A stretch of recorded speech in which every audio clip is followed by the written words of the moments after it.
বিসমিল্লাহির রহমানির রহিম আলহামদুলিল্লাহি রাব্বিল আলামিন ওয়াসসালাতু ওয়াসসালামু আলা সাইয়্যিদিল মুরসালিন নবিয়ানা মুহাম্মদ ওয়া আলা আলিহি ওয়া সাহবিহি আজমাইন আম্মা বাদ।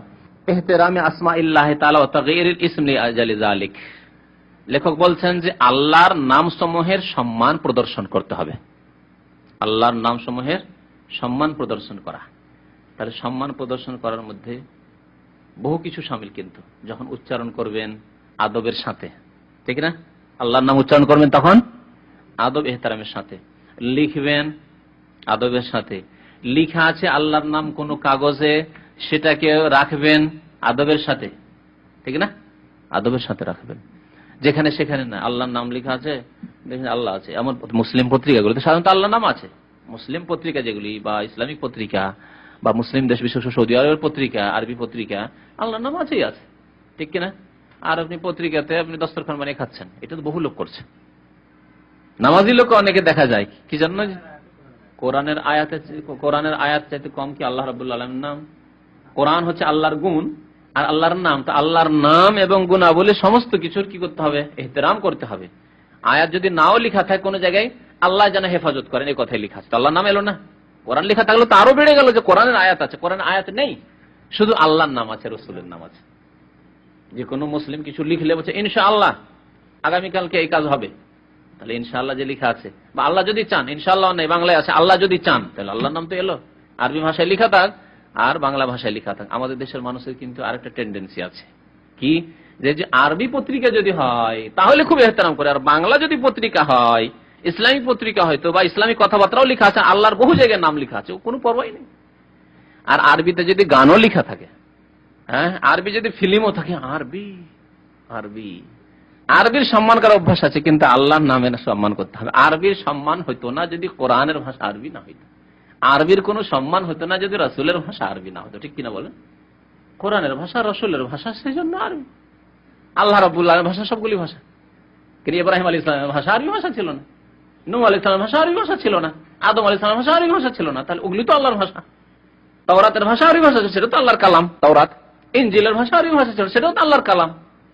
কিন্তু কোরআনের কারীমের ভাষা, প্রিয় নবী সাল্লাল্লাহু আলাইহি ওয়াসাল্লামের ভাষা আরবি হওয়ায় আরবি সম্মান। সুতরাং আল্লাহ এবং রাসূলের কথা কোথাও যদি থাকে, সেটি হচ্ছে শ্রদ্ধার পাত্র। আর যদি গান বাজনা লেখা থাকে, হ্যাঁ, ফিল্ম থাকে আরবিতে, সিরিয়াল থাকে আরবিতে, তাহলে তার আবার কি সম্মান আছে? ভেঙে ফেলতে হবে, তা নষ্ট করতে হবে। তো আল্লাহর নামের সম্মান প্রদর্শন করতে হবে। আর ওয়াতাগয়িরুল ইসমি লিআজালি যালিক, আর এই কারণেই, এই উদ্দেশ্যেই খারাপ নামকে পরিবর্তন করতে হয় ভালো নামে। আল্লাহর নামের সম্মান প্রদর্শনের উদ্দেশ্যে, ইহতিরামের উদ্দেশ্যে খারাপ নামগুলিকে, যে নামগুলিতে শিরকের গন্ধ আছে, সেই নামগুলিকে কি করতে হবে? পরিবর্তন করে দিতে হবে। তাহলে নাম পরিবর্তন করা সুন্নাত। নবী করিম সাল্লাল্লাহু আলাইহি ওয়াসাল্লাম এইভাবে নাম পরিবর্তন করে দিন। কারো খারাপ নাম হলে, ভালো না, অর্থ খারাপ অথবা শিরকের গন্ধ আসছে, বিদআত, সেগুলি পরিবর্তন করে দিতেন। আন আবি শুরাইহ, আবু শুরাইহ বর্ণনা করেছেন, আন্নাহু কানা ইউকনা আবুল হাকাম, তার কুনিয়ত ছিল, উপনাম, ডাক নাম, সহজ ভাষায় ডাক নাম ছিল আবুল হাকাম, মানে লোকেরা তাকে আবুল হাকাম বলে ডাকতো। যেমন এখানে প্রচলন আছে কুনিয়ত দিয়ে ডাকা হয়, কারো নাম হচ্ছে আব্দুল্লাহ, কিন্তু ওর ছেলের নাম মোহাম্মদ, আবু মোহাম্মদ বলে ডাকছে সম্মানের জন্য। আমাদের দেশে মহিলারা ডাকে, মহিলারা যেহেতু স্বামীর নাম নেওয়া, আমাদের দেশে খুব শক্ত হারাম, তাই না? স্বামীর নাম নেওয়া খুব শক্ত হারাম আমাদের সমাজে। ভালো কথা, স্বামীর নাম নেয় না, কিন্তু হারাম মনে না করলেই হলো, প্রয়োজনে নাম নিতে হবে। মনে পড়ে অনেক জায়গায় এরকম ঘটনা হয়েছে, কিন্তু একটি ঘটনা মনে পড়ে। এক বাড়িতে গেছি, বাড়িটা আমাকে ছোটকালে নিয়ে গেছে এক ভাই, মাদ্রাসার ছাত্র, কিন্তু বাড়িটা সম্পর্কে সে সন্দেহ করছে, এই বাড়ি না কোন বাড়ি, কিন্তু ওই বাড়িতে গিয়েছে, গিয়ে জিজ্ঞেস করছে, কোন লোক না, এক মহিলা আছে, এই বাড়িটা কার? তখন ও মহিলা বাচ্চা খুঁজছে, খুঁজে এই ছেলে বলতো রে, তোর চাচার নাম বলতো রে, তোর চাচার নাম বল। ও আর বলছেন যে এই বাড়িটা অমুকের, মানে ওর স্বামীর নাম আর বলবে না, জায়েজ নয়। আমাদের সমাজে এরকম ধারণা আছে কিনা? স্বামীর নাম বলা এমন হারাম যে মুশকিল। কি বলছিলাম? কুনিয়াত, ডাক নাম। হ্যাঁ, আমাদের দেশের মহিলারা কুনিয়াত দিয়ে ডাকে, বাংলা ভাষায় কুনিয়াত বলে, কিন্তু ছেলে মেয়ে হয়ে জন্মে গেলে তখন বলে আব্দুল্লাহর আব্বা, আপনার ছেলের নাম আব্দুল্লাহ, তখন আপনাকে কি বলে ডাকে? ও আব্দুল্লাহর আব্বা বা আব্দুল্লাহর বাপ ডাকে না, ফাতেমার বাপ, ফাতেমার আব্বা এগুলো ডাকে, ফাতেমার আব্বু, যেভাবে ডাকুক না, কেউ আব্বা বলে, কেউ আব্বু বলে, কেউ বাপ বলে, কেউ বাবা বলে, কিন্তু এইভাবে ডাকে। এটি তো হচ্ছে কুনিয়ত। আরবরা আবু মোহাম্মদ বলে, আর আপনারা বলেন কি মোহাম্মদের বাবা বা মোহাম্মদের বাপ। তো সেই লোকটিকে আবুল হাকাম বলা হতো। ফাকাল আল্লাহু নবী সাল্লাল্লাহু আলাইহি ওয়াসাল্লাম, নবী করিম সাল্লাল্লাহু আলাইহি ওয়াসাল্লাম বলেন, ইন্নাল্লাহা হুয়াল হাকাম, আল্লাহর নাম হচ্ছে হাকাম। হাকাম মানে যিনি ফয়সালাকারী, সার্বিক ক্ষেত্রে ফয়সালাকারী আল্লাহ রাব্বুল আলামিন, সবকিছুর ফয়সালা আল্লাহর পক্ষ থেকে হয়। ওয়া ইলাইহিল হুকম, সমস্ত ফয়সালা আল্লাহর কাছেই প্রত্যাবর্তিত হয়, ফিরে যায় আল্লাহর কাছ থেকে, ফিরে আসে মানে হয়ে থাকে সবকিছুর ফয়সালা। দেখেন আজকের দিনে সূর্য পূর্ব দিক থেকে উঠবে না উঠবে না পশ্চিম দিক থেকে উঠবে, এই ফয়সালা কার পক্ষ থেকে? আজকে মেঘলা আকাশ, এই ফয়সালা কার পক্ষ থেকে? আজকে একটু হিউমিডিটি, ঘাম ঘাম ভাব, এটি কার পক্ষ থেকে ফয়সালা? এইভাবে একটা একটা করে যদি বলতে থাকেন, বলে শেষ করতে পারেন, সমস্ত ফয়সালা কার পক্ষ থেকে? আল্লাহর পক্ষ থেকে। আজকে আপনি সুস্থ অসুস্থ না, আলহামদুলিল্লাহ, কার পক্ষ থেকে ফয়সালা?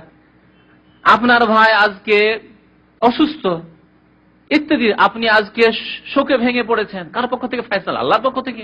ওয়া ইলাইহি আল হুকম, আল্লাহর পক্ষ থেকে ফয়সালা হয়ে থাকে। ফাকালা, সেই ব্যক্তি বললেন, ইন্না কওমি ইযা ইখতালাফু ফি শাইইন, আমার জাতি বা আমার বংশের লোকেরা যখন কোন ক্ষেত্রে তাদের মতানৈক্য হতো, ঝগড়া হতো, বিবাদ হতো, আতাউনি, আমার কাছে তারা আসতো ফয়সালা নিতে, বিচার নিতে আসতো।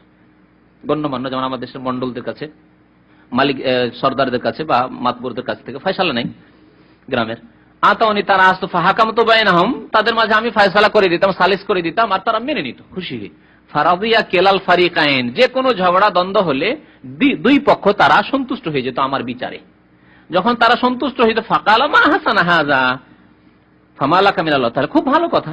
নবী করিম সাল্লাল্লাহু আলাইহি ওয়াসাল্লাম বললেন যে খুব ভালো কথা, নিজের বংশের, নিজের গোত্রের, নিজের গ্রামের বিচার সালিস করো, এটি ভালো কাজ, মানুষের মীমাংসা করে দেওয়া নেকির কাজ। কিন্তু তার মানে এই নয় যে তোমার নাম গ্রামের লোকেরা রাখবে আবুল হাকাম, তুমি ফয়সালা করো সেই জন্য তুমি আবুল হাকাম। যেমন আবু জাহালকে আবু জাহাল কেন বলা হয়? এই জন্য সবচেয়ে বড় জাহেল, যত ইসলামের দুশ্মন তত বড় জাহেল। যতই বড় ডিগ্রি উচ্চধারী ডক্টর হোক না কেন, যত বড় ডক্টর হোক, হ্যাঁ, সুদী সংস্থা প্রতিষ্ঠা করছে, বলছে যে আরে বাপরে নোবেল প্রাইজ পেয়েছে, আর বড় মাশাআল্লাহ, একবারে আমাদের দেশের গৌরব, আমাদের দেশের রত্ন, এগুলি কথা কে বলবে? গোমরাহ পথভ্রষ্টরা বলবে। সুদের রাস্তা খুললো, মহিলাদেরকে নিয়ে এসে রাস্তায় নামিয়ে দিল, মহিলাদের মান ইজ্জত সব নষ্ট করে দিল, মহিলাদের পর্দাকে খুলে ফেলে দিল, আর বলছে যে আমাদের দেশের রত্ন, দেশের গৌরব, দেশের সন্তান, ইত্যাদি ইত্যাদি। আর তারপরে তার নাম দিয়ে দেন ওইরকমই, যেমন আবুল হাকাম, হ্যাঁ, ওরা দিয়েছে। তো মক্কার সবচাইতে বড় জাহেল, ইসলামের দুশ্মন ছিল এই আবু জাহাল, সেই জন্য জাহেলের পিতা তার উপাধি দেওয়া হয়েছিল, উপনাম। তো নবী করিম সাল্লাল্লাহু আলাইহি ওয়াসাল্লাম বললেন যে খুব ভালো কথা, তুমি সালিস করো। ফামালাকা মিনাল ওয়ালাদ, তবে তোমার সন্তান আছে, ছেলে মেয়ে আছে? বলে হ্যাঁ, আমার কয়েক সন্তান আছে। আমার এক ছেলের নাম সুরাই, আর এক ছেলের নাম মুসলিম, আর এক ছেলের নাম আব্দুল্লাহ। তা আল্লাহ নবী সাল্লাল্লাহু আলাইহি ওয়াসাল্লাম বললেন, ফামান আকবারহুম, এদের বড় কে? এদের বড় কে? বড় ছেলের নাম কি? তখন কুলতো, তিনি বললেন যে সুরাই, আমার বড় ছেলের নাম সুরাই। তখন নবী করিম সাল্লাল্লাহু আলাইহি ওয়াসাল্লাম বললেন, ফা আনতা আবু সুরাই, তাহলে তোমার উপনাম হচ্ছে, কুনিয়াত হচ্ছে কি? আবু সুরাই।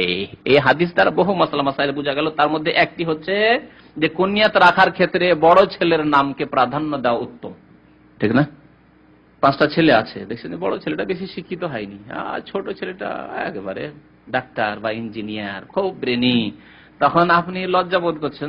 তো এই বড় ছেলেটা ওই চাষির নাম দিয়ে বললে আমাকে বলবে আবু অমুক, আবু আব্দুর রহমান। আব্দুর রহমানের নাম নেবো না, কার নাম নেবো? আব্দুল আজিজের নাম নেবো, আব্দুল খালেকের নাম নেবো, ডাক্তার হয়েছে, পিএইচডি করেছে, তো এই প্রফেসর।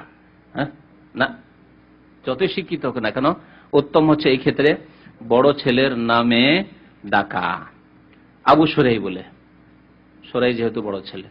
রাওয়াহ আবু দাউদ, হাদিসটি আবু দাউদের এবং অন্যান্য হাদিসের কিতাবে এই হাদিসটি রয়েছে। ছেলে না থাকলে মেয়ের নামে বলা যায়, যেমন আবু হানিফা, ইমাম আবু হানিফা, হানিফা তার মেয়ের নাম, তো আবু হানিফা রাখেন, অসুবিধা নেই। আর যদি ছেলে মেয়ে কিছুই না থাকে তারপরে কুনিয়াত রাখা যায়, যেমন আয়েশা রাদিয়াল্লাহু তাআলা আনহার কুনিয়াত ছিল উম্মে আব্দুল্লাহ, অথচ তার সন্তান সন্ততি কিছুই ছিল না, কিন্তু উম্মে আব্দুল্লাহ, আব্দুল্লাহর মা বলে ডাকতো। যেমন পুরুষদের কুনিয়াত হয় আবু আব্দুল্লাহ, আবু আব্দুর রহমান, তেমন মহিলাদের কুনিয়াত রাখেন।